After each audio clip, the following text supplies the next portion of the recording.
Bem-vindos então ao primeiro vídeo do canal Explicadamente com a Mel. Hoje a gente vai falar sobre realidade.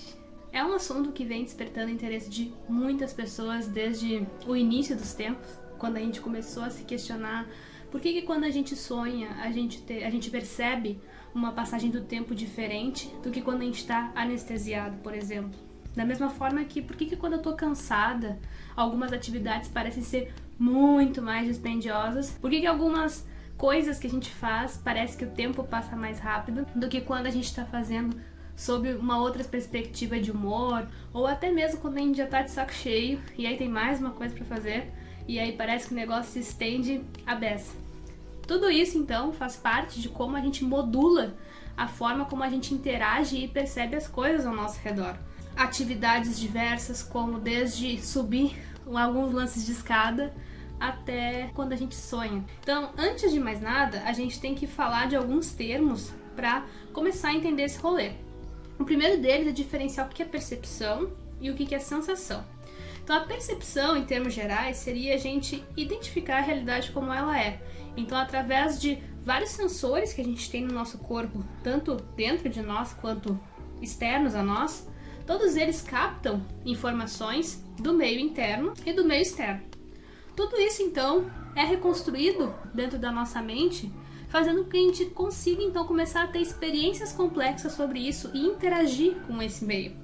Então, essa é a grande diferença. A percepção é uma coisa mais complexa que reúne um conjunto de sensações. E as sensações, por sua vez, elas estão associadas aos sentidos. Então a gente tem sensores tanto dentro do nosso corpo, que a gente chama de sensores internos, quanto fora do nosso corpo, que a gente chama de sensores externos. É normal as pessoas acreditarem, eu por muito tempo acreditei, que o que eu vejo é exatamente o que de fato está acontecendo. E não é. Então a percepção, por exemplo, ela não é o processamento literal dessas informações que a gente vê e traz da interpretação desses sentidos. Ela é a transformação dessas sensações a partir desses sinais que ocorrem na nossa mente. Isso levou a um conceito chamado de mundo autocentrado, que é justamente essa pequena porção do mundo para o qual um animal, um organismo, possui uma capacidade sensitiva, ou seja, que o animal ou o indivíduo tem sensores para poder então interpretar essas frações do mundo. E aqui a gente já começa com o primeiro mind-blowing. Se eu consigo sentir e por fim perceber uma parte do mundo, o que é todo o resto que nós não estamos sentindo e percebendo? Para a gente começar a falar melhor, mais aprofundado sobre isso, a gente precisa lembrar que o universo, ele é silencioso, ele é insípido, ele é inodoro, ele não tem cor. Todas essas informações que a gente vê de nebulosas coloridas, de sons, tudo isso na verdade são transformações que ou a gente faz com um sensor externo, quando a gente usa um telescópio, ou quando a gente usa algum outro negócio para transformar uma informação em algo tangível, como som, cor e tudo mais, ou algo nosso mesmo, com a própria visão, com a própria audição, com o próprio paladar. Então, cores, sons, cheiros e gostos são produtos da nossa mente. Elas são o fruto de uma transformação de fenômenos físicos em algo tangível para nós, através de reações químicas, através de potenciais elétricos, como a comunicação entre um neurônio e outro. Mas esse é o lance, a pira toda é essa. Todo esse rolê vem de uma transformação dessas informações que são meio abstratas, por exemplo, que são pouco tangíveis do universo ao nosso redor, para algo que é tangível para nós. E não se enganem, isso não surgiu do nada, isso é fruto de anos e anos e anos. 2000 anos depois. Anos e anos e anos. Uma eternidade depois. Anos e anos e anos. Anos e anos e anos. E muito mais anos de refinamento evolutivo. Loucura, né? Então, só relembrando, a gente tem vários sensores. A gente tem muito além do que os os 5 sentidos, né? Que as pessoas costumam simplificadamente falar.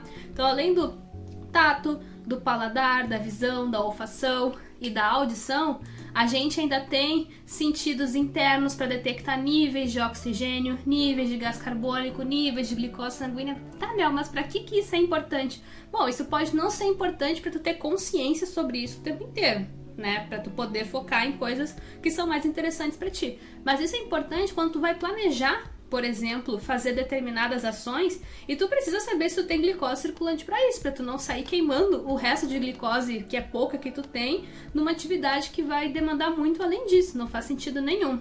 Por isso que a gente sente cansaço, por isso que a gente sente fadiga, por isso que a gente sente tontura quando tá começa a diminuir os níveis de glicose, justamente que são esses sinais, através desses sensores, de que a gente precisa fazer alguma coisa sobre isso. Então, fora as 5 sensações, ainda há várias outras submodalidades dentro delas também, diferentes gostos, diferentes odores, não é algo unificado. Então a gente já vê que tudo isso revela que a gente tem uma vasta coleção de moléculas para identificar esses sinais, que é o que a gente chama de receptores. Essa é a grande diferença entre sensação e percepção. Sensação detecta o estímulo por si, percepção interpreta esse estímulo e associa com outras formas mais complexas. A partir disso, a gente começa então a entrar numa pira muito legal, que é comparar sensores entre animais. Então, por exemplo, a forma como eu vejo o mundo através das cores é muito diferente do que uma abelha, por exemplo, vê. As abelhas, elas têm receptores, ou seja, esses sensores para detectar faixas de comprimentos de onda que a gente não detecta, como, por exemplo, o ultravioleta, assim como também os beija-flores. Então existe toda uma porção da realidade que está sendo expressas através desses comprimentos de onda que as abelhas e os beija-flores conseguem interpretar. Nós não conseguimos porque não temos esses sensores. E isso a gente vê em vários outros animais também. A gente vê, por exemplo, que o próprio camaleão, que consegue fazer movimentos com a órbita, com essa bola aqui que é o nosso olho, que é muito diferente do que, é muito mais ilimitado, né, do que o que a gente faz. O nosso tem muito mais limitações, a gente só consegue ir de um lado pro outro, por cima e pra baixo, ele consegue girar e fazer todo aquele rolê que o camaleão faz. Tudo isso então revela que a forma como ele constrói o cenário que ele se encontra ao redor dele é muito distinta do que nós. E isso é muito louco. Imagina como é que deve ser, tipo, ver toda a realidade que a gente vive com os olhos de um camaleão, tá ligado? Eu fico muito tempo pirando sobre isso. Mas enfim, então, na verdade, a porçãozinha de comprimento de onda que a gente enxerga é chamada de luz visível. E se a gente olha outras faixas de comprimento, ela é só uma pequena porção de um mundo de coisas que a gente não vê porque a gente não tem sensores. Mas esse é o grande lance, eu acho que é uma sacada genial da humanidade, de que a humanidade ela nunca se contenta com o que ela tem, né? Então a gente constrói sensores para poder, através deles, ver aquilo que a gente está perdendo, né, entre aspas, porque a gente não tem esses sensores. E eu acho que é um ponto importante, porque perdendo não é a palavra certa. Porque não é que a gente esteja perdendo algo. A gente refinou ao longo de vários processos evolutivos, várias seleções que aconteceram sobre toda essa forma que a gente construiu de sentir e interpretar as coisas, de modo que se encaixasse com o nosso padrão de viver as coisas, entendeu? Então, eu não acho que nós estejamos perdendo algo. Eu acho que são simplesmente formas diferentes de ver o mundo. E quando a gente construiu sensores, então, para poder ver de outra forma as coisas como a gente naturalmente vê, a gente ganhou muito em conhecimento sobre isso. Então pensem, por exemplo, na astronomia, onde muitos fenômenos acontecem não na luz visível, mas onde a gente consegue detectar no ultravioleta, no infravermelho, nas ondas de raio-x, nas ondas gama e agora, recentemente, nas ondas gravitacionais. Então, a gente ganha muita informação quando a gente começa a olhar para as coisas e para nossa realidade sobre uma outra perspectiva. E a gente começa então a entrar nessa pira de que realmente as coisas não são como a gente vê. Elas são exatamente como a gente consegue enxergar elas. Elas não são o que são, elas são o que a gente consegue ver através da nossa lente, né? Quando a gente começa a entender isso, a gente começa também a ver como isso é modulável, né?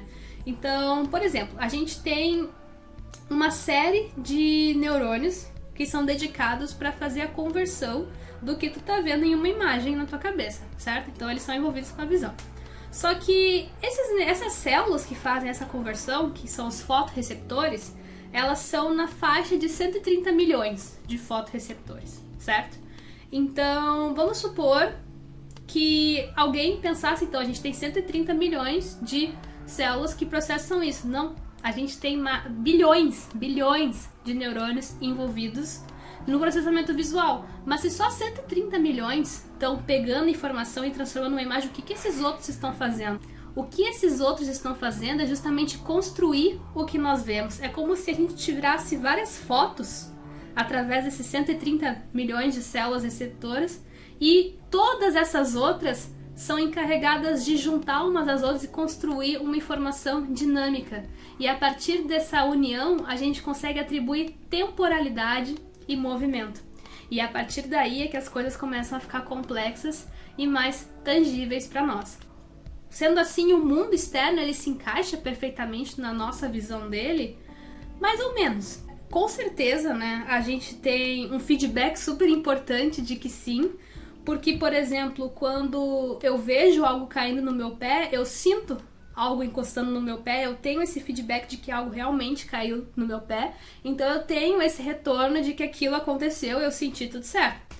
Quando eu interajo com alguém, que eu dou oi, a pessoa olha pra mim de volta, me dá oi, eu sei que eu existo, eu sei que eu tô fazendo parte daquele contexto, daquela realidade. Da mesma forma, quando eu jogo um troço pro meu cão pegar e ele vai lá, pega e me devolve. Se ele me ignorasse, se todas as pessoas do mundo resolvessem me ignorar, eu acho que eu ia começar a ficar bem pirada.